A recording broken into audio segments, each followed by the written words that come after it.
Welcome to Tuesday training. We're going to look at how you can drag and drop files around on the order form. This is as simple as finding a section that has a file in it and deciding that I want a copy of this to be moved somewhere else. I put my mouse on top of this little compass, and you can grab this and move it to another section. So it used to be only in the file storage. Now we can come and see that it's also in the files for the client approvals here. We just added the ability for you to do this with files that are attached to your cemetery or your ship to location.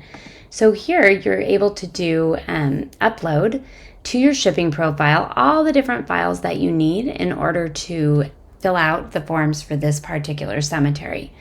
This is a great opportunity to have these all set up and then send it off to the family. We'll go put this down in files for client viewing. This now added the file here, and I can resend a text or an email to the family so that they're able to get this file and fill it out, print it, fill it out, and get it back to you. So drag and drop is the easiest way to move these files among the different sections on the order form.